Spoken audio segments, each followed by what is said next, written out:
आपने ज्वाइन की, नौकरी को रिज़ाइन किया, ऐसी क्या परिस्थिति और मजबूरियाँ रहीं कि आप एक सरकारी नौकरी छोड़ के और जनता के बीच आए? बिल्कुल, आप समझ सकते हैं कि हर माता-पिता चाहते हैं कि हमारे बच्चे कलेक्टर बने, बड़े अधिकारी बने। लेकिन ऐसी क्या प्रताड़ना, ऐसी क्या मजबूरी भारतीय जनता पार्टी की सरकार ने मेरे साथ की होगी कि मुझे इस महत्वपूर्ण पद से इस्तीफ़ा देना पड़ा। आपने सुना होगा, टीवी में देखा होगा, अखबारों में पढ़ा होगा कि किस तरीके से मुझे मेरे घर के उद्घाटन में पहले जाने से रोका। फिर जब मैंने इस्तीफ़ा दिया, तो नियमानुसार 1 महीने में इस्तीफ़ा स्वीकार ना करते हुए मुझे हाई कोर्ट, सुप्रीम कोर्ट के चक्कर लगाने पड़े। फिर जब मैंने कहा कि अब मुझे चुनाव लड़ना है, तो चुनाव लड़ने से भी रोका गया और तमाम षड्यंत्र उसके लिए किए गए। आप आईएएस अफ़सर रहीं और क्लास 1 अफ़सर रहीं, तो कहीं न कहीं सरकारें ये जो सरकारी कर्मचारी या अधिकारी होते हैं, उनके साथ ऐसा व्यवहार क्यों करती हैं? What are your thinkings towards this? देखिए, जो सरकार भारतीय जनता पार्टी की जो सरकार रही है, उन्होंने अधिकारियों को अपना एजेंट बनाने की कोशिश हमेशा की। उन्हें भ्रष्टाचारी बनाने की कोशिश की, अत्याचारी बनाने की कोशिश की पुलिस को, और तमाम प्रकार के दबाव दिए। मुख्यमंत्री जी मंचों से कहते हैं सुन ले कलेक्टर, सुन ले एसपी। कितनी मेहनत करके इस पदवी तक पहुंचा जाता है, और इस तरीके का व्यवहार और सोच भारतीय जनता पार्टी के मुख्यमंत्री और मंत्रियों की है।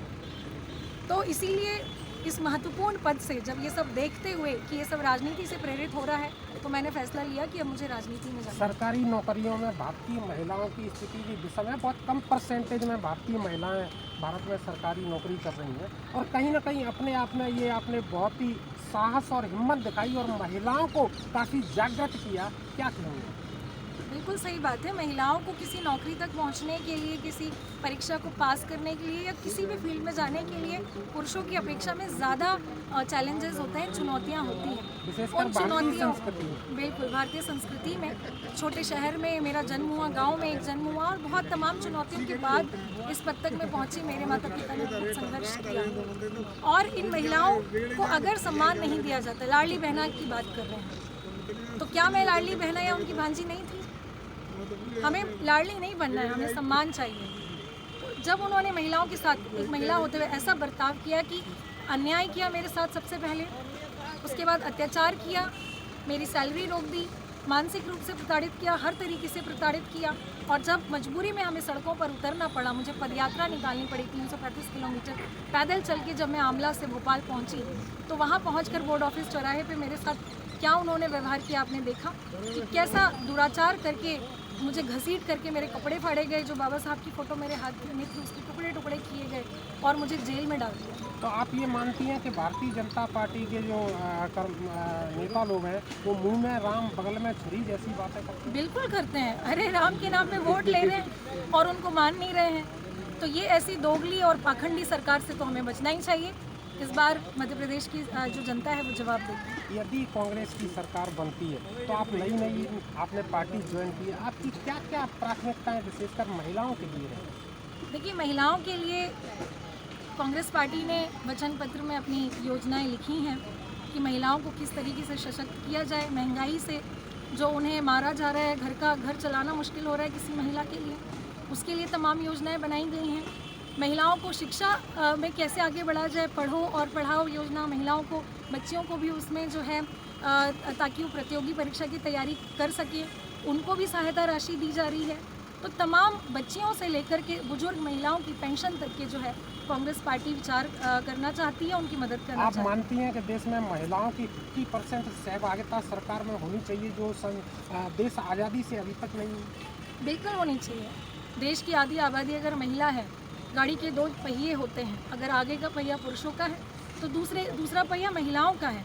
एक पहिया अगर टूट जाए तो गाड़ी नहीं चल सकती। अगर हम विकसित भारत बनाने की बात करते हैं, देश के विकास की बात करते हैं, तो महिलाओं को पीछे कैसे छोड़ सकते हैं? आप सोचती हैं कि भारत एक पुरुष प्रधान देश है, ये स्त्री प्रधान देश कभी हो पाएगा? देखिए, भारत पुरुष प्रधान देश रहा है, अभी भी हमारे कई भाई, बड़ी शर्म की बात है कि उसी मानसिकता से ग्रसित हैं। लेकिन मुझे लगता है कि जो भारत देश में आदिवासियों की संस्कृति रही है, वो मातृ प्रधान संस्कृति रही है। अगर हम अपने पुराने काल में जाएं, इस भारत देश की वास्तविक संस्कृति को देखें, तो वो मातृ शक्ति को लेकर के हमेशा आगे बढ़ी है। इसीलिए दुर्गा माता और तमाम प्रकार की माताएं जो हैं, सैकड़ों माताओं की पूजा की जाती है। आप बताइए, कदम कदम पे बीजासन माता, ये माता, वो माता, सभी की पूजा की जाती है, क्योंकि ये शक्ति रही है। अंततः आप भारतीय महिलाओं को क्या संदेश देना चाहेंगे? मैं महिलाओं को यही कहना चाहूँगी जो माताएं हैं वो अपनी बच्चियों को खूब पढ़ाएं, जो बच्चियां हैं वो खूब मन लगा के पढ़ें, और जो भी संसाधन उनके पास उपलब्ध हैं, जहाँ तक भी पहुँच सकती है, जिस भी नौकरी में जा सकती है वो ज़रूर उसमें जाएं। खुद सशक्त बने, आर्थिक रूप से सशक्त बने।